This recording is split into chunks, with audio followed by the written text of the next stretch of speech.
Hello everyone and welcome back to an extended and replayed episode of my Turkish campaign in Hearts of Iron 4. I know that I have already uploaded a similar episode covering the years spanning from 1936 to 1937, but whenever I tried to carry on the series from my previous save file, all of a sudden my game would freeze to death around May 26, 27, 1938.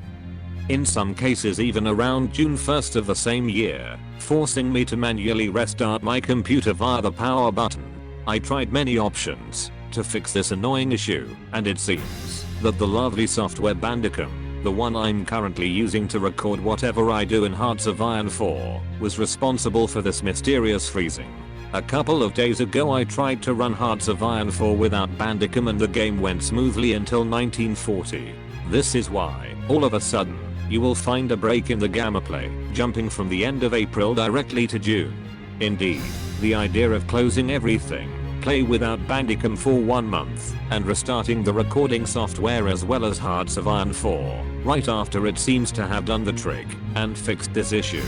Thanks a lot for your patience, and do not worry, I can already spoiler you that during May 1938, absolutely nothing interesting nor exciting happened.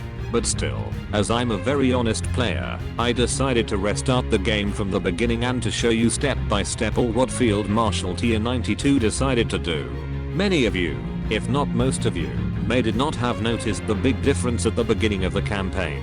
This mysterious freezing gave Fieldmarshal Teo92 the opportunity to revise his strategy for his future conquests, and upon joining the Turkish Chief of Staff he advised General Mustafa Fevzi Sakmak about getting rid of the only existing garrison and armored division. Fieldmarshal Teo92 insisted with his theory that the best defense is the offense, and, as such, it was imperative to instill in the troops an aggressive behavior and to push the men to forget those long and boring sentry duties. If Turkey was to regain the status of superpower that it held before the dissolution of the Ottoman Empire, in General Sakmak's armed forces there would have not been space for garrison divisions. Fieldmarshal Teo92's decision to disband the only armored division activated within the Turkish armed forces was motivated by two main decisions. First of all, the lack of a competitive heavy industry capable of supporting the development and maintenance in the field of strong armored divisions. Actually, Fieldmarshal Teo92 complained heavily to both General Sakmak and Ataturk himself about the poor state of the Turkish industry, claiming that not even China was lagging that much behind in terms of military infrastructures. The Chief of Staff and the President of the Turkish Republic jointly replied that the foreign occupation, the subsequent War of Independence and the heavy debts that Turkey had to settle heavily delayed and negatively impacted the development of a strong industrial power. It is worth mentioning at this point that, to circumvent this shortcoming, Fieldmarshal Teo92 personally directed not only the completion of the first 5-year plan, but he diverted the national efforts to promote a progressive expansion of the Turkish industry by promoting the nationalization of foreign industry and expanding the internal highway network. The second reason of why Fieldmarshal Teo92 disbanded the only armored formation within the Turkish army was because of geopolitical reasons. Anatolia is mainly a mountainous terrain, as well as those lands so much reclaimed by the young revanchists now subjugated by soon-to-be hostile powers.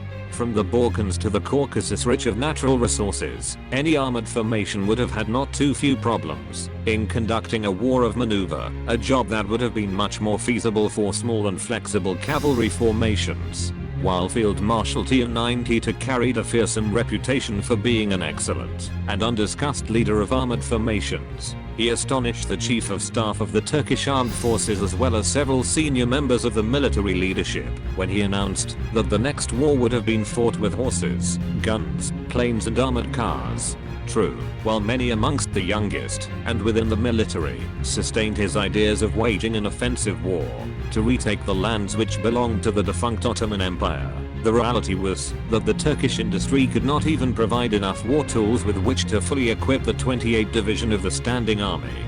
From March 30th to May 18th, Fieldmarshal Teo92 openly supported the Ottoman revanchism movement, which brought almost 600,000 men in the National Reserve Pool, but the lack of equipment meant that no further divisions could be trained even by the end of 1938. Still, one crucial event in the history of Turkey greatly favored Fieldmarshal Teo92's rise to the power. On November 6, 1938, Mustafa Kemal Ataturk passed away in his residence's bed of Dolmabahce Palace in Istanbul, devoured internally by a deadly hepatic cirrhosis. The whole republic cried the loss of this war hero, president, father of the Turks and revolutionary man. As the parliament nominated Mustafa Smetnunu the new president of the republic, and organized the state funerals, to be held on November 10th. Fieldmarshal Teo92 ordered the realization of imposing statues of Ataturk in all the major cities.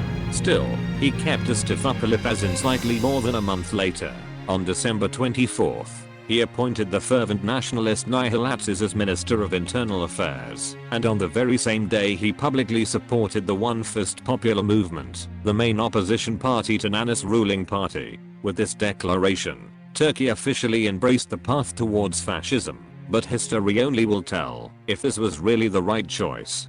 Thank you guys for watching, and see you all in the next episode.